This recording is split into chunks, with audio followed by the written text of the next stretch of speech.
퇴사하고 일주일 만에 자신이 싫어졌습니다. 그토록 바라던 자유를 손에 쥐었는데 아침에 일어나는 것조차 힘들어졌어요. 침대에서 유튜브를 보다가 정신을 차리면 오후 2시. 운동하려던 계획은 내일로 미루고 책은 첫 페이지만 펼쳤다 덮습니다.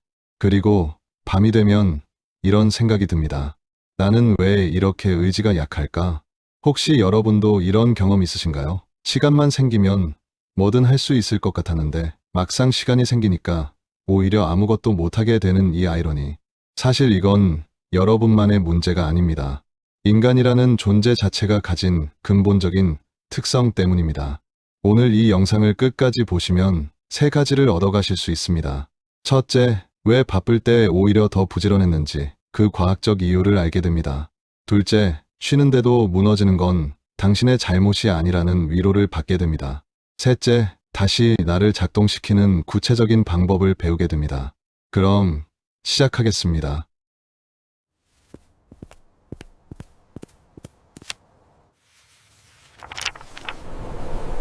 많은 사람들이 이렇게 생각합니다. 시간만 생기면 운동도 하고 공부도 하고 나답게 잘 살 수 있을 텐데. 그래서 퇴사를 결심하고 휴식을 선택하고 공백기를 기대합니다.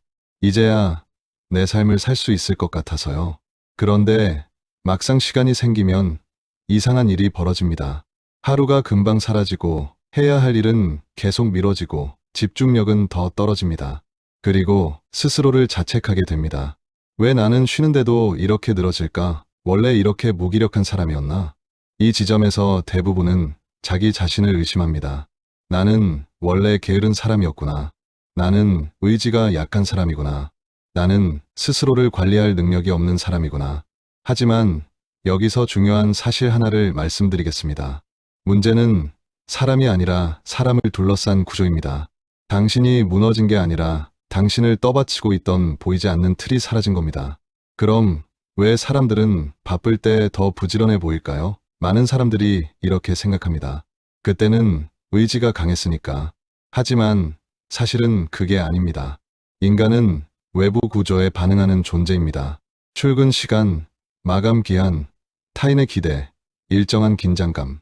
이 모든 것이 우리를 생각하지 않아도 움직이게 만드는 장치입니다. 즉, 바쁠 때의 부지런함은 성실함이 아니라 자동화에 가깝습니다. 심리학자들은 이를 외적 동기의 구조화라고 부릅니다. 우리가 회사에서 일할 때 부지런한 이유는 의지력이 강해서가 아니라 출근 시간이라는 명확한 시작점과 퇴근 시간이라는 종료점, 그리고 그 사이를 채우는 수많은 미팅과 업무 때문입니다. 이런 구조 속에서는 선택할 여지가 없습니다. 그냥 흐름을 따라가면 됩니다. 그런데 여기 더 흥미로운 사실이 있습니다.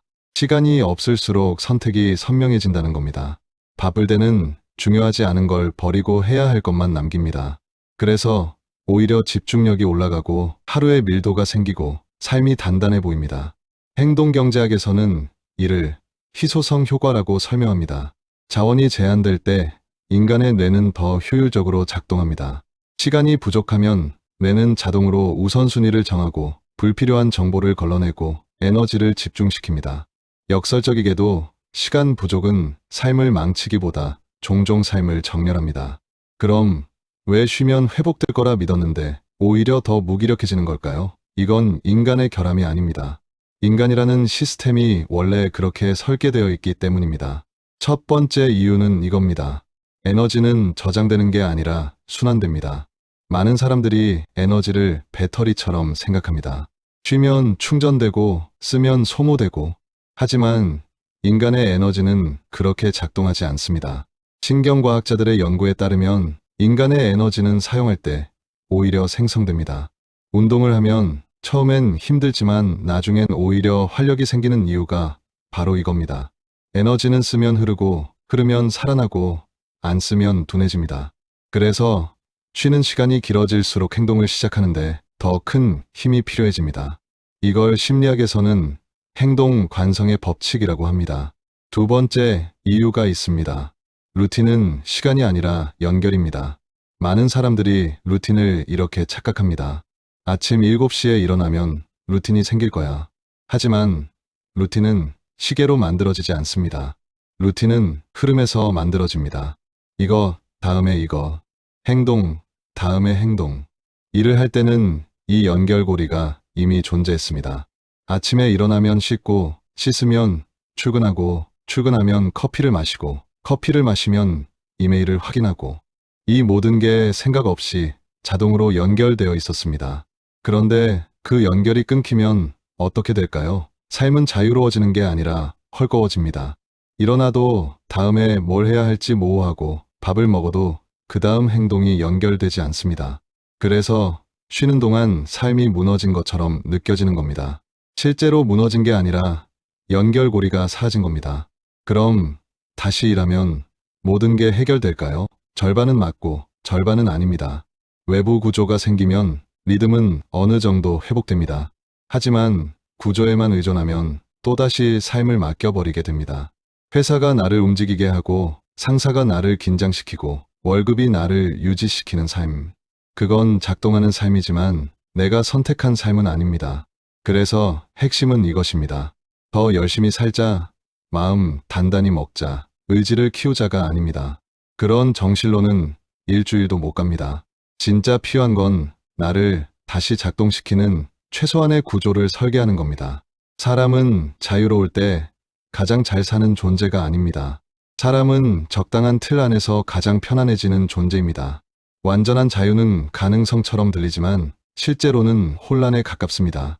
선택지가 너무 많으면 아무것도 선택하지 못합니다. 그럼 어떤 구조가 필요할까요? 거창한 계획이 아닙니다. 아침에 일어나서 물 한 잔 마시기, 그 다음 10분 산책하기, 그 다음 간단한 아침 먹기. 이 세 가지만 연결되어도 하루는 시작됩니다. 중요한 건 완벽한 루틴이 아니라 다음 행동으로 이어지는 연결고리입니다. MIT의 행동과학자들은 이렇게 말합니다. 의지력은 근육이 아니라 시스템이다.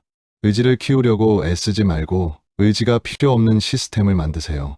운동을 하려면 의지가 필요하지만 운동복을 침대 옆에 두면 의지가 덜 필요합니다.